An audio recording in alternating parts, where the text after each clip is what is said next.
Hello students, पिछले lecture में हम लोगों ने बैलेंस्ड एंड अनबैलेंस्ड फोर्स के बारे में पढ़ा था और वहां हम लोगों ने जाना था कि एक अनबैलेंस्ड फोर्स किसी भी ऑब्जेक्ट को मूव कर सकता है और रोक भी सकता है। इस बात से यही पता चलता है कि किसी भी ऑब्जेक्ट को कॉन्स्टेंटली मूव करने के लिए हम लोगों को उस ऑब्जेक्ट पर एक अनबैलेंस्ड फोर्स अप्लाई करना पड़ेगा, और अगर हम लोग एक अनबैलेंस्ड फोर्स उस ऑब्जेक्ट पर अप्लाई नहीं करते हैं तो वो ऑब्जेक्ट कुछ दूरी के बाद रुक जाता है। और ऐसा हम लोग देखते भी हैं। जब हम लोग किसी बॉल को फेंकते हैं तो वो बॉल कुछ दूरी के बाद जाकर रुक जाता है। लेकिन स्टूडेंट, हम लोगों ने ये भी पढ़ा था कि किसी भी ऑब्जेक्ट को मोशन से रेस्ट में लाने के लिए भी हम लोगों को एक अनबैलेंस्ड फोर्स अप्लाई करना पड़ता है। जब हम लोग उस बॉल को फेंकते हैं तो उस बॉल के ऊपर एक फ्रिक्शनल फोर्स एक्ट करता है, जिसकी वजह से वो बॉल रुक जाता है। तो स्टूडेंट, आप ये बताओ कि अगर उस बॉल पर लगने वाले फ्रिक्शनल फोर्स को हटा दिया जाए, it means force of friction को हटा दिया जाए, तो क्या होगा? स्टूडेंट्स, वो बॉल कंटिन्यूअसली यूनिफॉर्म मोशन में मूव करने लगेगा। और इसी बात को प्रूव करने के लिए ग्रेट साइंटिस्ट गैलीलियो ने कुछ एक्सपेरिमेंट परफॉर्म किए।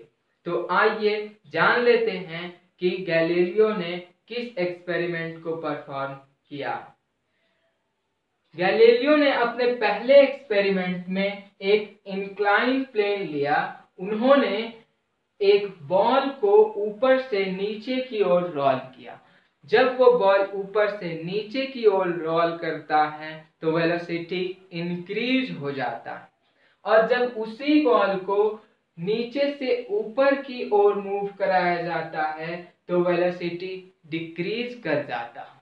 तीसरे केस में जब बॉल को फ्रिक्शनलेस प्लेन सरफेस से मूव कराया जाता है तो बॉल एंडलेसली यूनिफॉर्म मोशन में मूव करने लगता है, क्योंकि उस बॉल पर कोई भी फ्रिक्शनल फोर्स एक्ट नहीं कर रहा होता। इस बात को प्रूव करने के लिए गैलीलियो ने एक और एक्सपेरिमेंट परफॉर्म किया, और इस एक्सपेरिमेंट में गैलीलियो ने टू साइडेड इंक्लाइंड सरफेस लिया और मान लेते हैं कि इन दोनों इंक्लाइंड सरफेस का फ्रिक्शन 0 है। इट मींस ये सरफेस फ्रिक्शनलेस सरफेस है। जब बॉल को एक सर्टेन हाइट से मूव कराया गया तो ये बॉल दूसरे इंक्लाइंड सरफेस के सेम हाइट को अचीव करता है जितना कि इनिशियल हाइट होता है। दूसरे पार्ट में गैलीलियो ने दूसरे इंक्लाइंड सरफेस को थोड़ा डिक्रीज कर दिया है। फिर से जब इस बॉल को सेम हाइट से रोल किया जाता है तो बॉल मूव करके सेम हाइट को अचीव करता है और पहले की तुलना में कुछ अधिक डिस्टेंस को कवर करता है। तीसरे केस में अगर और ज्यादा इंक्लाइनेशन को डिक्रीज कर दिया जाए तो फिर से बॉल तब तक मूव करेगा जब तक कि वो अपने इनिशियल हाइट को अचीव ना कर ले। और अंत में गैलीलियो ने दूसरे इंक्लाइंड सरफेस को 0 कर दिया है, और इस वक्त जब इस बॉल को रोल किया जाता है तो बॉल एंडलेसली यूनिफॉर्म मोशन में मूव करने लगता है।